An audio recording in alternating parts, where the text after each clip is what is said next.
Assalamualaikum warahmatullahi wabarakatuh. Selamat datang di channel Karel Shibapa. Semoga kita diberi kesehatan dan kesuksesan. Jangan lupa untuk like, subscribe, aktifkan lonceng notifikasi, serta tulis komentar kalian dan tonton sampai akhir. Oke, kita mulai ceritanya.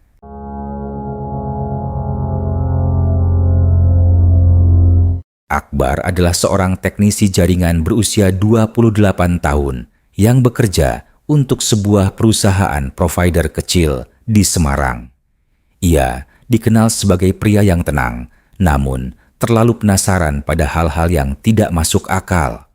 Setiap hari, ia terbiasa mengendarai motornya keluar masuk desa untuk memperbaiki sinyal yang sering bermasalah. Kalau nggak ada sinyal, orang-orang bisa panik. Katanya pada rekannya, Bima.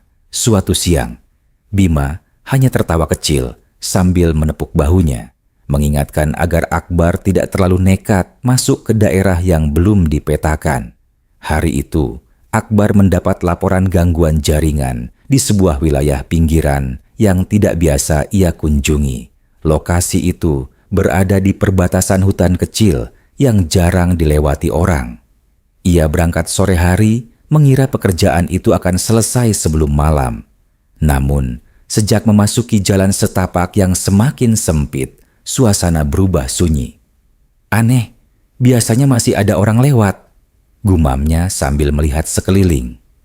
Motor yang ia kendarai mulai kehilangan sinyal GPS, membuat peta di ponselnya berhenti memperbarui lokasi. Akbar mengerutkan kening, merasa ada yang tidak beres. Ia berhenti sejenak di pinggir jalan, mencoba mencari jaringan. Namun layar ponselnya hanya menampilkan tulisan no service. Serius? Di sini kosong banget? Katanya pelan. Angin mulai berhembus lebih dingin dari biasanya, membawa aroma tanah basah yang tidak biasa. Pepohonan di sekitar tampak lebih rapat, seolah menutup jalan keluar. Akbar mencoba kembali ke arah semula, tetapi jalan yang ia lewati terasa berbeda. Tadi jalannya nggak kayak gini. Bisiknya, suara napasnya mulai tidak stabil. Ia melanjutkan perjalanan dengan perasaan tidak nyaman, berharap menemukan rumah warga untuk bertanya arah. Namun, tidak ada satupun tanda kehidupan manusia. Hanya suara jangkrik dan dedaunan yang bergesekan. Jam di ponselnya menunjukkan pukul 7 malam. Lalu tiba-tiba berubah menjadi pukul 5 sore. Akbar menatap layar itu lama. Ini error, pasti error, katanya mencoba menenangkan diri. Perlahan, kabut tipis mulai turun dari arah hutan, menyelimuti jalan yang ia lalui. Lampu motor menjadi satu-satunya sumber cahaya. Akbar merasa seperti diawasi, meskipun tidak melihat siapapun. Ia mempercepat laju motor, berharap segera keluar dari area tersebut. Namun jalan itu seakan tidak berujung. Beberapa menit kemudian, suara kentongan terdengar samar dari kejauhan. Bunyinya teratur, seperti tanda ada kehidupan di dekat sana. Wajah Akbar sedikit lega. Akhirnya ada orang juga, katanya sambil mengikuti arah suara itu. Ia membelok ke jalur kecil yang sebelumnya tidak ia sadari. Di ujung jalan, ia melihat cahaya kuning redup dari obor yang berjajar. Rumah-rumah bambu berdiri rapi, seperti desa tradisional yang terjebak di masa lalu. Akbar memperlambat motornya, merasa heran sekaligus lega.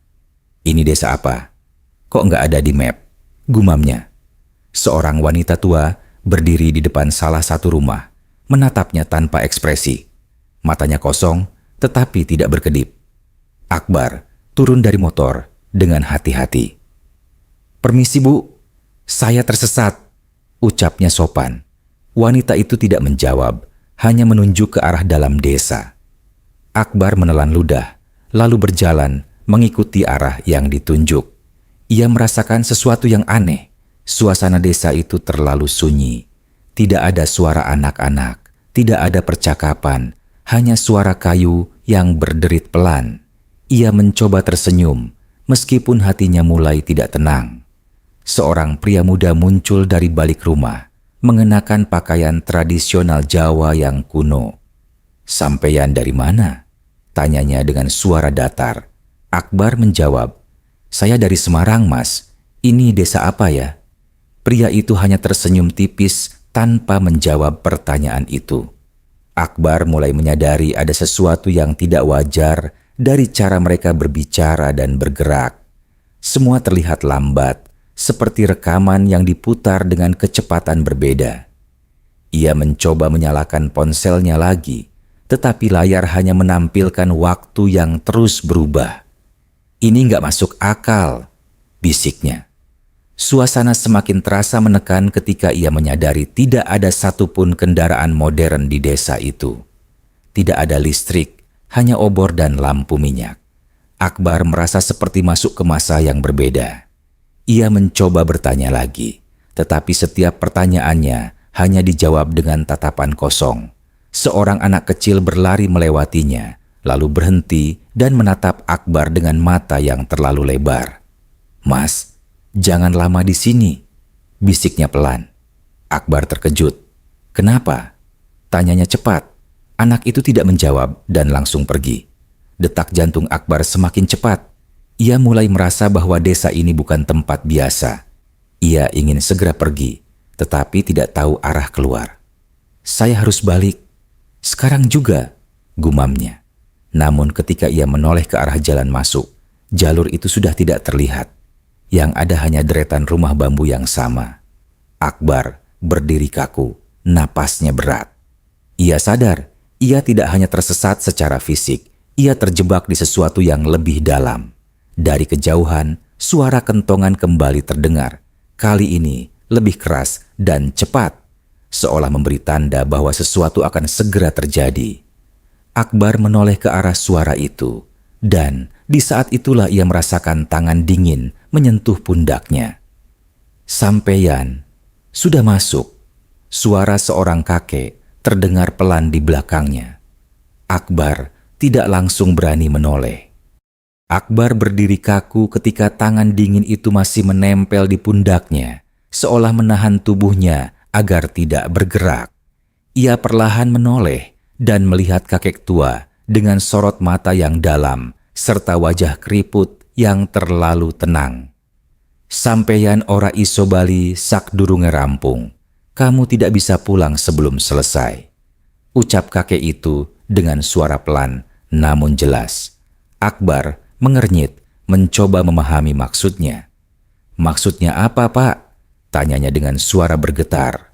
Kakek itu tidak langsung menjawab, hanya menatap lurus ke mata Akbar seperti sedang menimbang sesuatu. Lalu ia menarik tangannya dan berjalan pelan menuju salah satu rumah bambu. "Ikut," katanya singkat tanpa menoleh. Akbar ragu, tetapi rasa takut membuatnya mengikuti. Suara lantai bambu berderit setiap kali ia melangkah. Di dalam rumah itu, cahaya obor membuat bayangan di dinding terlihat bergerak tidak wajar. Akbar duduk di atas tikar yang sudah lusuh, sementara kakek itu berdiri di depannya. "Sampeyan melebu kene ora disengaja. Kamu masuk sini tidak disengaja," ucapnya lagi. Akbar mengangguk cepat. "Iya, saya cuma tersesat." Kakek itu tersenyum tipis, tetapi senyum itu tidak membawa rasa tenang. "Ora ana sing keblasuk neng kene tanpa sebab. Tidak ada yang kesasar di sini tanpa sebab," jawabnya. Kalimat itu membuat dada Akbar terasa berat. Ia mulai merasa bahwa keberadaannya di desa itu bukan kebetulan. Tiba-tiba, suara ketukan terdengar dari luar rumah. 3 kali, pelan tapi jelas. Tok, tok, tok. Akbar menoleh ke arah pintu. "Ada orang?" tanyanya. Kakek itu menggeleng pelan. "Jangan buka," katanya tegas. Ketukan itu terdengar lagi, kali ini lebih keras. Tok, tok, tok. Akbar merasakan bulu kuduknya berdiri. "Siapa itu?" bisiknya. Kakek itu hanya menatap pintu tanpa berkedip. Lalu suara perempuan terdengar dari luar, lirih namun jelas. "Tolong, aku kedinginan." Suara itu seperti merayap masuk ke dalam kepala. Akbar refleks berdiri. "Pak, Itu orang butuh bantuan, katanya panik. Kakek itu langsung memegang lengan Akbar dengan kuat. Duduk, perintahnya. Akbar terdiam, terkejut oleh kekuatan genggaman kakek itu. Suara di luar berubah menjadi tangisan panjang yang menusuk telinga.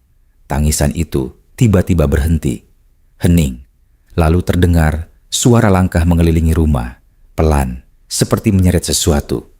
Akbar menahan napas. "Pak, itu apa?" tanyanya dengan suara hampir tidak terdengar. Kakek itu tidak menjawab, hanya menutup matanya sejenak seperti sedang berdoa. Beberapa detik kemudian, suara itu hilang begitu saja. Akbar merasa lega, tetapi hanya sesaat. Dari sudut matanya, ia melihat bayangan berdiri di dalam rumah. Ia langsung menoleh. Tidak ada siapapun. "Jangan lihat bayangan," kata kakek itu tiba-tiba.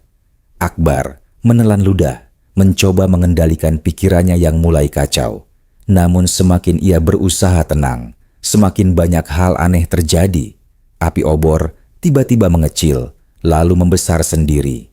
Udara menjadi lebih dingin, dan suara napas lain terdengar di dalam ruangan, selain miliknya dan kakek itu. Akbar membeku. "Pak, kita nggak sendirian ya?" tanyanya pelan.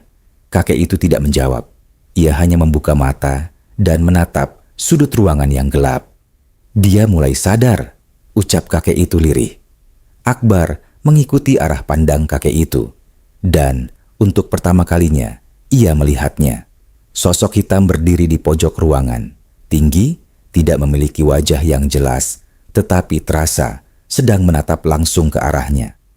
Tubuh Akbar gemetar. Ia tidak bisa bergerak. Sosok itu tidak mendekat. Namun, perlahan, bayangannya merambat di lantai, mendekati kaki Akbar. "Pak!" Suara Akbar hampir hilang. Kakek itu berdiri dan memukul lantai dengan tongkatnya keras. "Metu, keluar!" bentaknya. Sosok itu menghilang dalam sekejap. Akbar terjatuh ke belakang, napasnya kacau. "Ini apa semua, Pak?" teriaknya. Kakek itu akhirnya menatapnya dengan serius. "Sampeyan wis dilirik, kamu sudah dilihat," katanya pelan. Akbar tidak mengerti, tetapi rasa takutnya semakin menjadi. "Dilihat siapa?" tanyanya.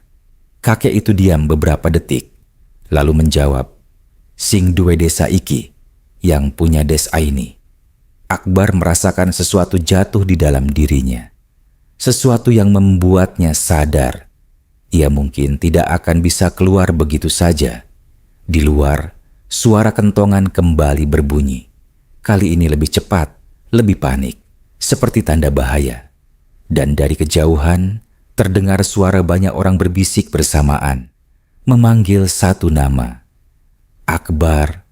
Suara bisikan itu tidak berhenti, justru semakin jelas dan semakin dekat, seperti berasal dari setiap sudut desa yang tidak terlihat. Akbar menutup telinganya, tetapi suara itu tetap masuk ke dalam kepalanya. "Pak, mereka tahu nama saya," katanya dengan napas terputus-putus. Kakek itu hanya menatap keluar jendela bambu dengan wajah tegang. "Mereka selalu tahu," jawabnya lirih. Akbar merasa tubuhnya mulai ringan, seperti kehilangan keseimbangan antara sadar dan tidak. Ia berdiri dengan susah payah, mencoba mengatur napas. "Saya harus keluar dari sini sekarang," katanya tegas, meskipun suaranya gemetar. Kakek itu menggeleng pelan. "Terlambat," ucapnya singkat. Di luar rumah, langkah kaki terdengar serempak, seperti puluhan orang berjalan mengelilingi bangunan itu. Lantai bambu bergetar halus. Akbar menatap pintu dengan panik. "Mereka mau masuk?" tanyanya. Kakek itu berjalan ke arah pintu dan menahan daun pintu dengan tubuhnya. "Jangan buka apapun yang memanggil," katanya tegas. Akbar mengangguk cepat, meskipun pikirannya mulai kacau. Suara di luar berubah menjadi gumaman seperti doa yang dibacakan secara terbalik. Tiba-tiba, pintu digedor dari luar. Keras, berulang. Bambu berderit seperti akan patah. Akbar mundur beberapa langkah. "Pak!" teriaknya. Kakek itu berteriak balik, "Tutup matamu!" Akbar langsung memejamkan mata. Suara gedoran berhenti seketika, digantikan oleh suara napas panjang yang sangat dekat. Sangat dekat. "Akbar!" Suara itu berbisik tepat di telinganya. Akbar membuka mata secara refleks. Di depannya berdiri seorang wanita dengan wajah pucat dan mata hitam pekat. Jaraknya hanya beberapa senti. Akbar menjerit dan jatuh ke belakang. Wanita itu menghilang dalam sekejap. Kakek itu menoleh cepat. "Kenapa kamu buka mata?" Akbar gemetar hebat. Dia di depan saya. Kakek itu menghela napas panjang, seolah sesuatu yang buruk baru saja dimulai. "Sekarang mereka bisa masuk lebih dekat," katanya pelan. Akbar merasakan sesuatu berubah. Udara menjadi lebih berat, lebih menekan, dan suara langkah kini terdengar di dalam rumah. Pelan, mengitari mereka. Akbar berputar panik. "Pak, mereka di sini." Kakek itu mengambil segenggam abu dari mangkuk kecil di lantai dan menaburkannya ke udara. "Tetap di tempatmu," katanya tegas. Abu itu seperti melayang lebih lama dari seharusnya dan perlahan membentuk siluet, banyak siluet, mengelilingi mereka. Akbar menahan napas, matanya membesar. Sosok-sosok itu berdiri tanpa wajah, tetapi jelas menghadap ke arahnya. "Kenapa mereka lihat saya?" bisiknya.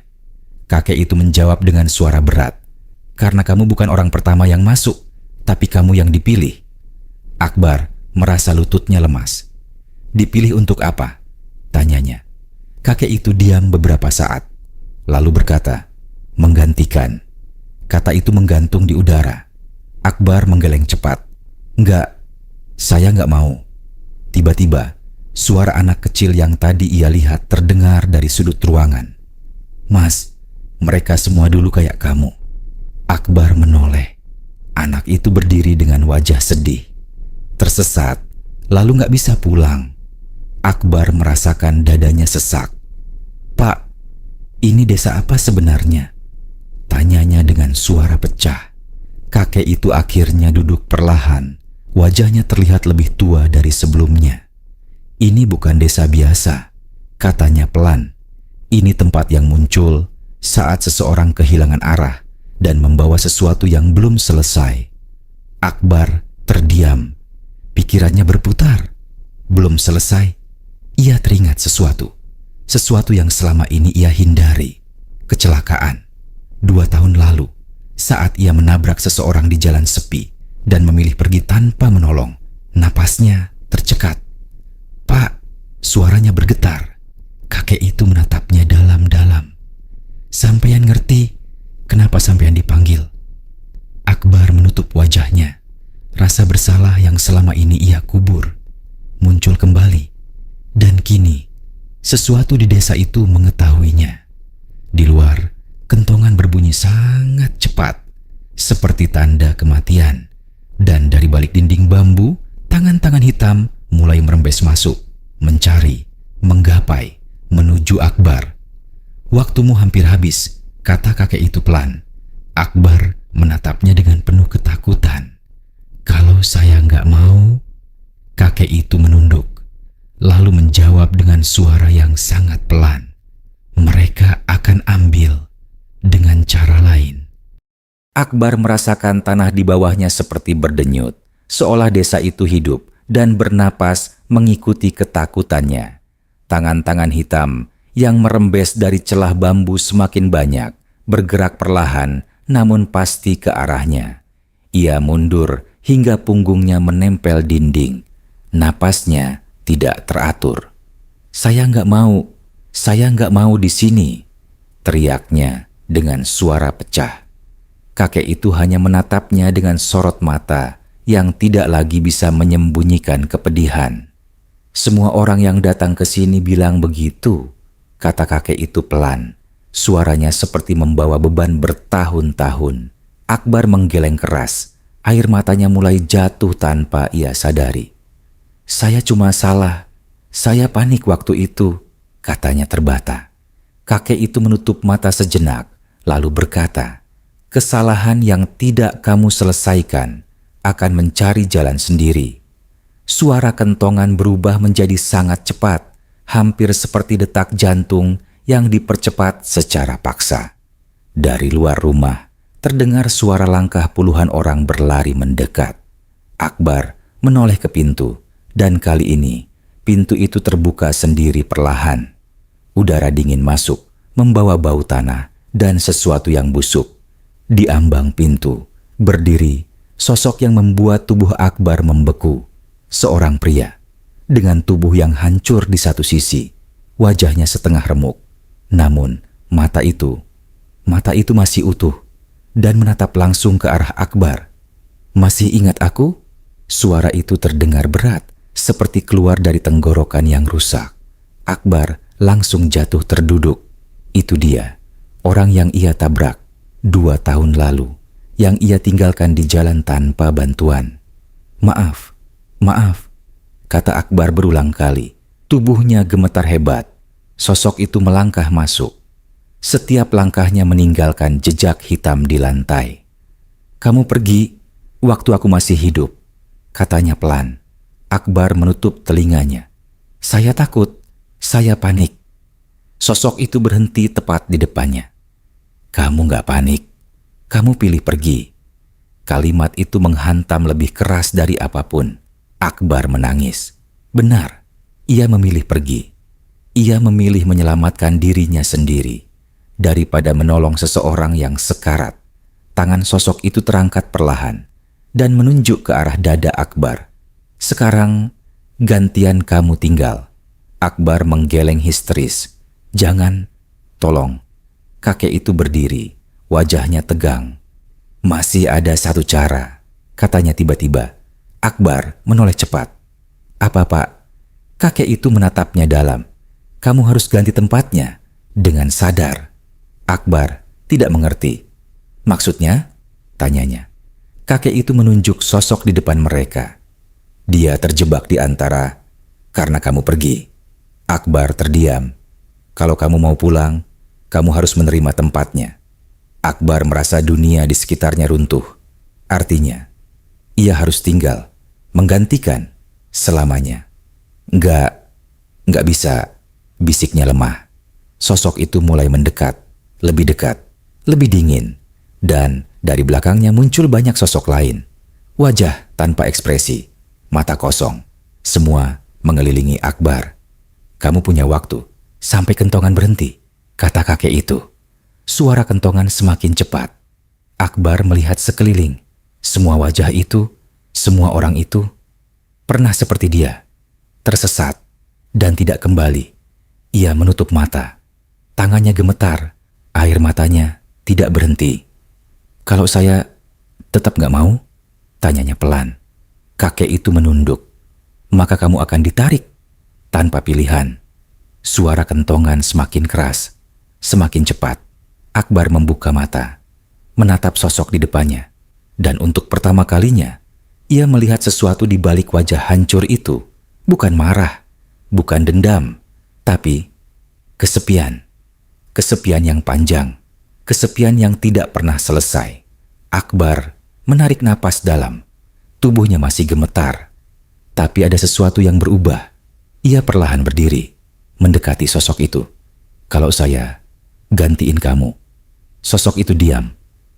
"Kamu bisa pulang?" Beberapa detik hening, lalu sosok itu mengangguk pelan. Akbar menutup mata. Air matanya jatuh deras. "Ya udah." Suara kentongan tiba-tiba berhenti, sunyi, total. Dan dalam keheningan itu, Akbar merasakan sesuatu menariknya. Bukan dari luar, tapi dari dalam dirinya sendiri. Seperti jiwanya dipisahkan perlahan. Ia jatuh berlutut, menjerit. Namun tidak ada suara keluar. Sosok di depannya mulai berubah. Wajahnya perlahan pulih. Tubuhnya kembali utuh. Ia menatap Akbar untuk terakhir kali. "Terima kasih," katanya pelan. Lalu ia berjalan keluar rumah, menuju gelap. Sementara tubuh Akbar mulai terasa ringan, terlalu ringan. Seperti bukan miliknya lagi. Kakek itu menatapnya dengan sedih. "Sampeyan wis milih, katanya pelan dan perlahan. Akbar tidak lagi merasakan detak jantungnya. Pagi hari 2 minggu kemudian, Bima berdiri di kantor kecil mereka dengan wajah gelisah sambil menatap ponselnya yang penuh pesan tidak terbaca dari Akbar. Ia sudah mencoba menghubungi berkali-kali, tetapi nomor itu selalu tidak aktif. "Gak mungkin dia hilang begitu aja," gumamnya sambil berjalan mondar-mandir. Rekan kerja lain hanya saling pandang tanpa jawaban pasti. Namun, firasat buruk mulai tumbuh di dalam dada Bima. Bima akhirnya memutuskan untuk mencari Akbar sendiri ke lokasi terakhir yang tercatat di sistem. Ia mengendarai motor, menyusuri jalur yang sama seperti yang pernah dilalui Akbar. Jalan itu terlihat normal di siang hari, tidak ada kabut, tidak ada keanehan. "Ini tempatnya?" katanya pelan, merasa ragu dengan apa yang ia lihat. Semua tampak biasa, terlalu biasa. Ia berhenti di titik terakhir sinyal Akbar hilang, lalu mengeluarkan ponselnya. Sinyal masih ada, meskipun tidak stabil. "Aneh, kemarin katanya blank total," gumamnya. Bima mencoba memanggil nama Akbar dengan suara keras. "Bar, Akbar!" Suaranya menggema di antara pepohonan. Tidak ada jawaban, namun angin tiba-tiba berhenti. Hening, dan dari kejauhan terdengar suara kentongan. "Tok, tok, tok!" Bima membeku. Suara itu datang dari arah hutan kecil di samping jalan. Ia menelan ludah. "Siapa di sana?" teriaknya, meskipun suaranya tidak setegas yang ia harapkan. Suara kentongan itu berhenti. Lalu muncul cahaya redup dari balik pepohonan. Seperti obor, Bima mengernyit. Perlahan ia melangkah mendekat. Rasa penasaran mengalahkan rasa takutnya. "Cuma desa mungkin," katanya mencoba meyakinkan diri. Semakin ia masuk, suasana berubah. Udara menjadi lebih dingin, lebih sunyi, dan sinyal di ponselnya tiba-tiba hilang. "No service." Bima berhenti. Napasnya mulai tidak teratur. "Tunggu, ini nggak benar." Namun sebelum ia sempat mundur, suara langkah terdengar di belakangnya. Pelan, sangat pelan. Bima menoleh cepat. Tidak ada siapa-siapa. Ia mulai panik, dan saat ia kembali menatap ke depan, ia melihatnya. Deretan rumah bambu dengan obor yang menyala. Persis seperti yang pernah diceritakan Akbar dalam candaan beberapa minggu lalu. "Desa aneh," katanya. Gumam Bima. Suaranya melemah. Ia melangkah masuk. Matanya bergerak cepat, memperhatikan setiap detail. Semua terasa salah, terlalu sunyi, terlalu diam. Seorang anak kecil berdiri di tengah jalan, menatapnya. "Mas," suara anak itu pelan. Bima mendekat sedikit. "Kamu lihat teman saya? Namanya Akbar." Anak itu tidak langsung menjawab. Ia hanya menunjuk ke arah salah satu rumah. "Dia di dalam," katanya pelan. Jantung Bima berdegup kencang. Ia berjalan cepat menuju rumah itu. Tangannya gemetar saat membuka pintu bambu. Dan di dalam, ia melihat seseorang duduk membelakangi pintu. "Bar," panggilnya pelan. Sosok itu tidak bergerak. Bima melangkah masuk. "Bar, ini gue, Bima." Perlahan, sosok itu berdiri, lalu berbalik, dan Bima langsung mundur. Wajah itu adalah Akbar, namun matanya kosong, kulitnya pucat, dan senyumnya tidak wajar. "Sampeyan, telat," ucap Akbar dengan suara yang bukan miliknya. Bima gemetar hebat.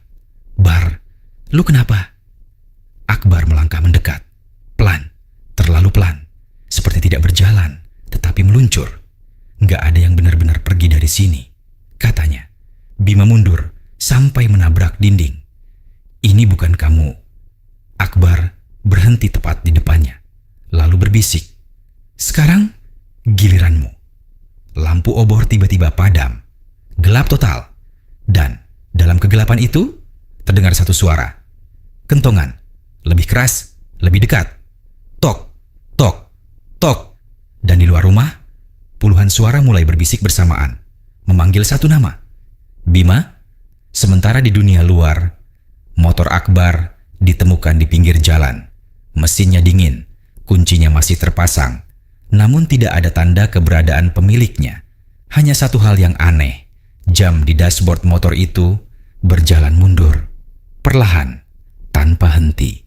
Dan jauh di dalam hutan, desa itu masih ada, menunggu, selalu menunggu, orang berikutnya yang tersesat, dan tidak pernah kembali. Demikianlah cerita horor pada video kali ini. Terima kasih sudah menonton video ini. Jangan lupa untuk komen, like, dan subscribe-nya.